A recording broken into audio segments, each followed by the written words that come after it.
afternoon, Olu. Good afternoon. Trust you're doing great today. To our audience, my name is Funke Opeke, founder and CEO of Main One. Main One is a broadband infrastructure services company focused on West Africa.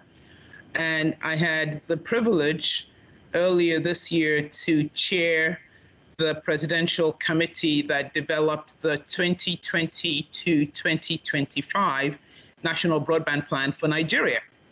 Olu was one of those who worked with me in putting that plan together, but I'll turn it over to him to further introduce himself.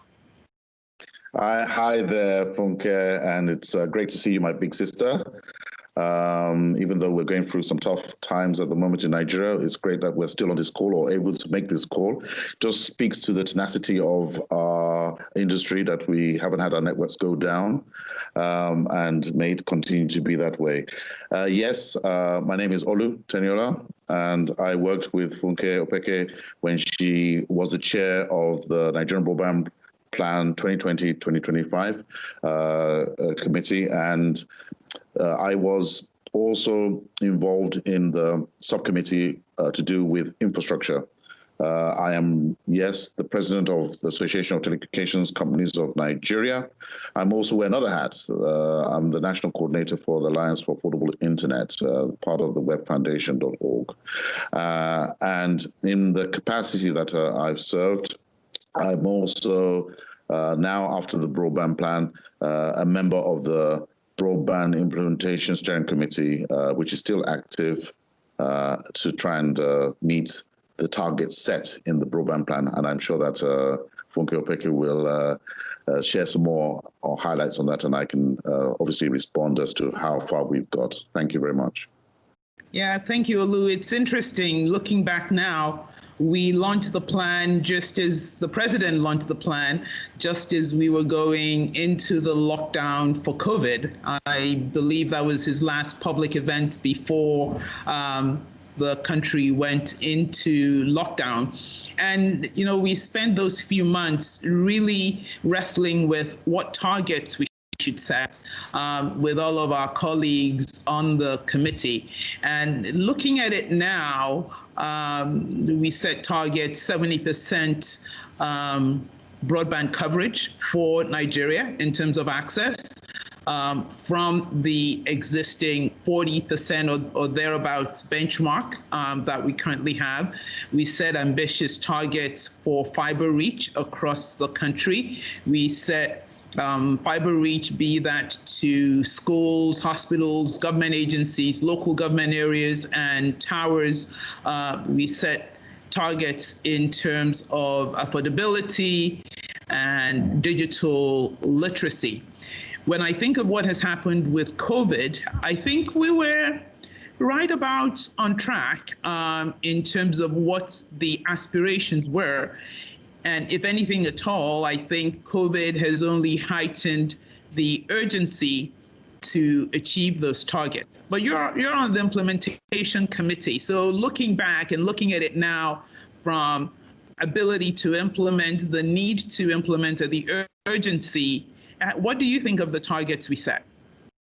Yeah, thanks for that. And that's a really brilliant question. And I think as chair, you sort of had an overview of all that was happening, both in terms of intent and in terms of the reality. And I would like to speak to the target itself. And there are two aspects that I think that we try to set on the broadband plan committee. It was rather difficult, but let's say one could say they're quite stretched.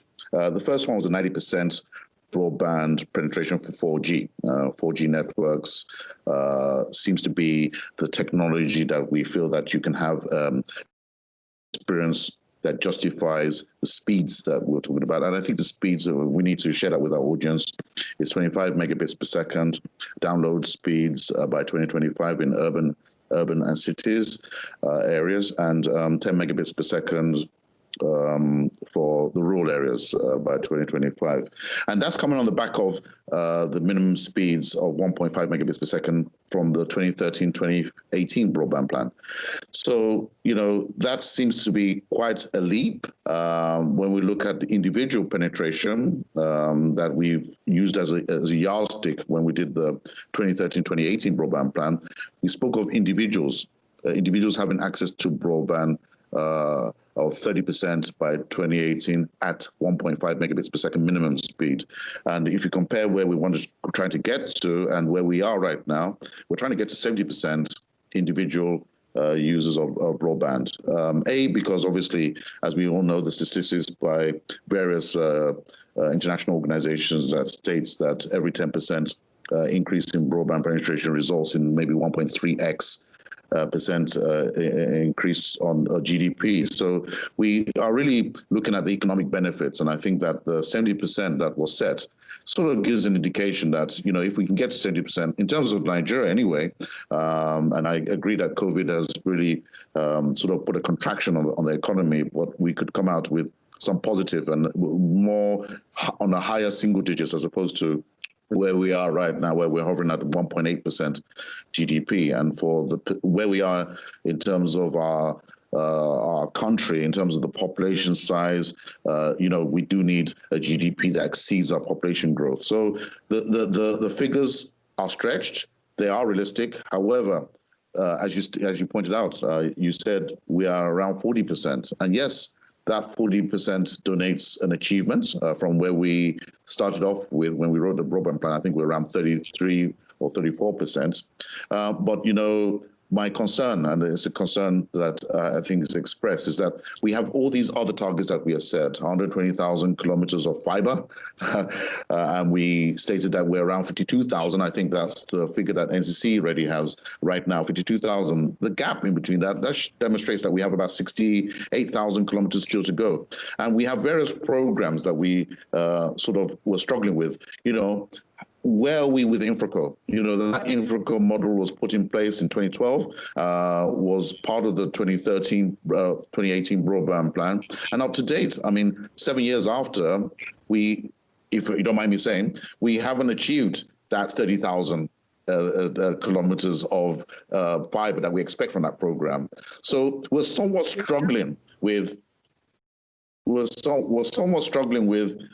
how do we combine the InfraCo model, that's a great model in all essence, with what we did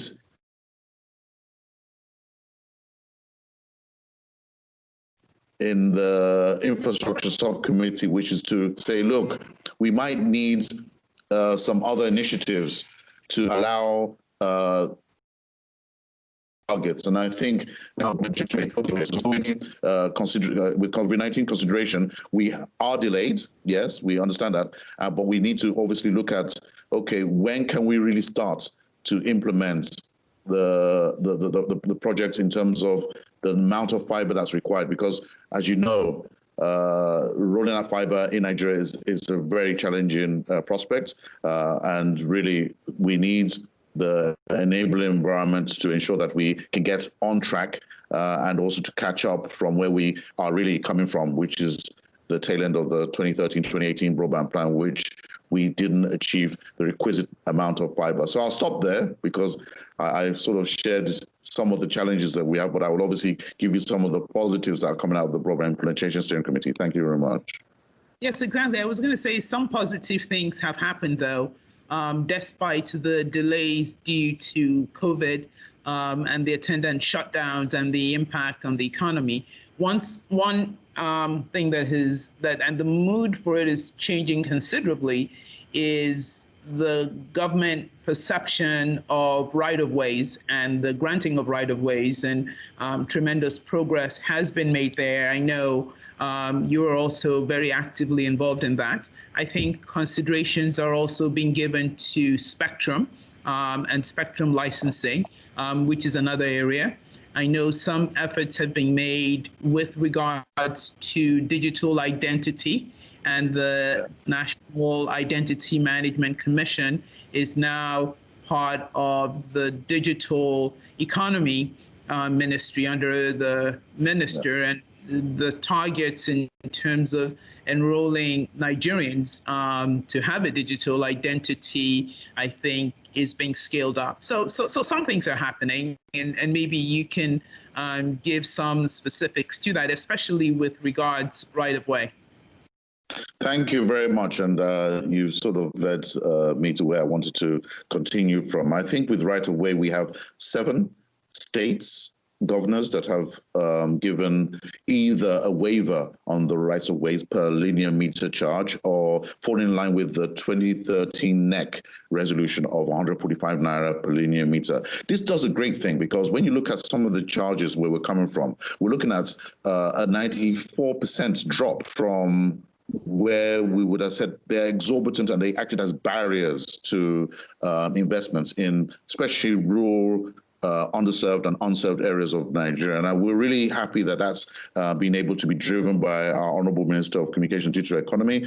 We would like others to join in, and we are working on that. And I feel that there's discussions with a few other states. I know of 2, Ondo State and Oyo State, where we're beginning to engage with them to also to publicly share their plans as to how they want to align with the 145 naira per linear meter. But, you know, we have states like Lagos State, and we want to encourage them a lot more to see, look, the actual cost of rolling out infrastructure, if it is exorbitant, those costs are passed on to consumers. And you know that we want an affordability, and we have an affordability target from the Alliance for Affordable Internet that we sort of understood that if we are able to roll out infrastructure and the end result is that consumers are able to purchase a gig of data at less than let's say at the moment it's 1.7% of the GNI, but I think the global target is 2%. We need to ensure that we have infrastructure that's affordable in the rural areas where most of the poor or people who are less fortunate, who can't afford more than $2 per day, can afford to buy 1 gig of data and actually have access, and especially meaningful access to the internet. So these are things that we believe that having a right of way that is normalized will actually ensure an improvement. So yes, we've overcome that, but we need a lot more states to join on. The second one is the critical national infrastructure. As you know, we have actually had intervention by our Honourable Minister to try and get our infrastructure, both information infrastructure and physical infrastructure, declared as critical. So they come under the protection that is much needed, especially when we consider that multiple fiber cuts can actually create poor quality of service and actually, in fact, loss of services. And we are still working with government to ensure that that is enforced. We have in principle an understanding from the presidency that security agents will protect our infrastructure, but we need to go beyond that. I think we need to put it not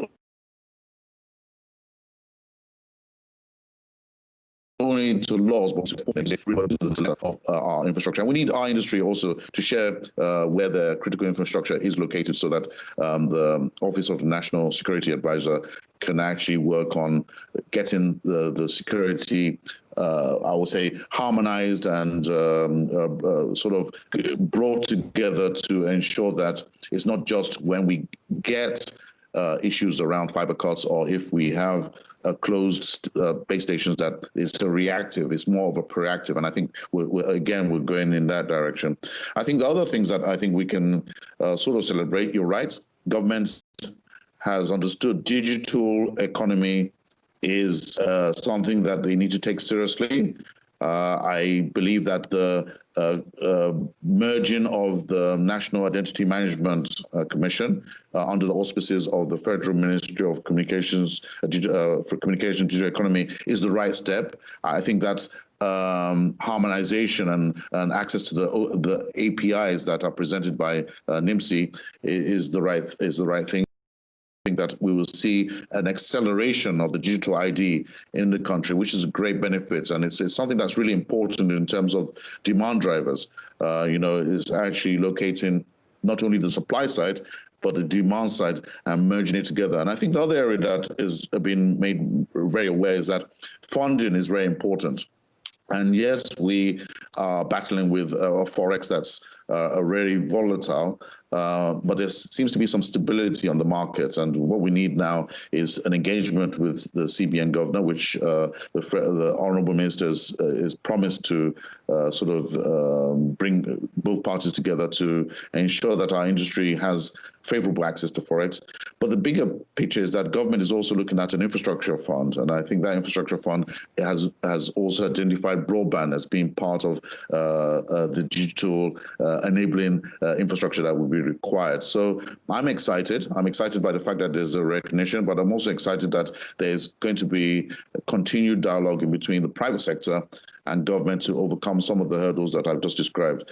And most importantly, I think right now, if we look at the focus, we are looking at trying to bring fiber to the towers. And I know we mentioned that in the past, but we're currently at maybe 12%, and we need to get that to at least 40% by 2023. So again, dialogue has started. There's been a stakeholder engagement with stakeholders in between the Broadband Implementation Steering Committee and the Honourable Minister to ensure that we are aligned. At least we're aligned, and now we need to get full buy-in to achieve some of the targets that were set in the broadband plan. Thank you.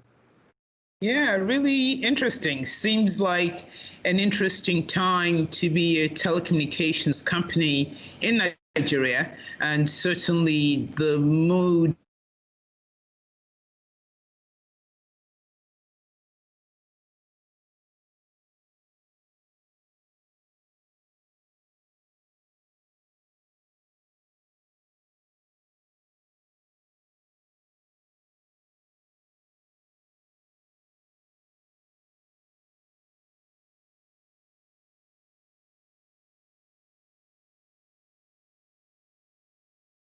in the private sector.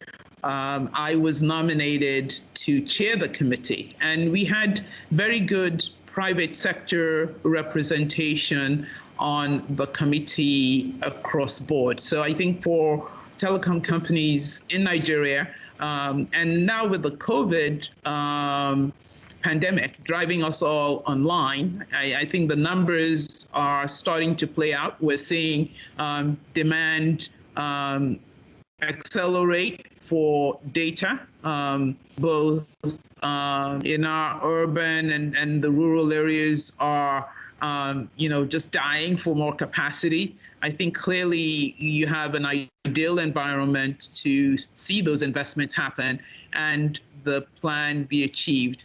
If you were a betting man, I would ask, what areas do you see as the quick hits that are going to happen in the next 12 to 18 months?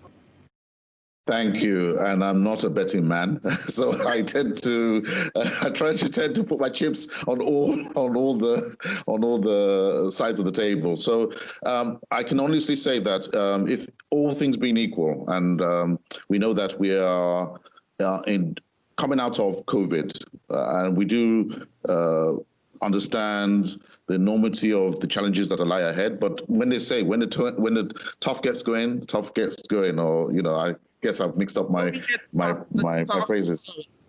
Exactly. Thank you for that. I just escaped my mind. And I think that the first thing is really to have a cohesive, coherent plan as to how each player, whether it's InfraCo, the MNOs, and other infrastructure players, can come together to drive investments to ensure that we have ubiquitous fiber rollouts.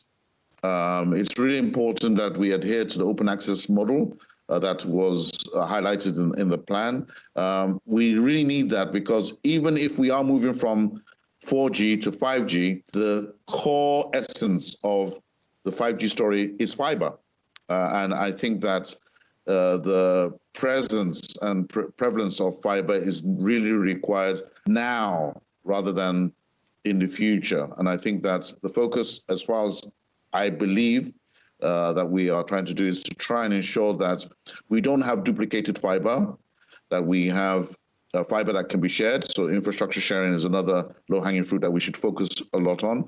And then try and work on spectrum for the last mile to ensure that it's affordable, and affordable not only for our service providers and our members of the association, but also that translates into affordable broadband pricing. I think if we are able to focus on that and get it right, I think that you'll find that the economic benefits that come out of the broadband investments as they go along will be quickly felt by those youth that are demanding for a chance to improve their lives and to contribute the talents that they have without having to leave where they are to the cities of Nigeria.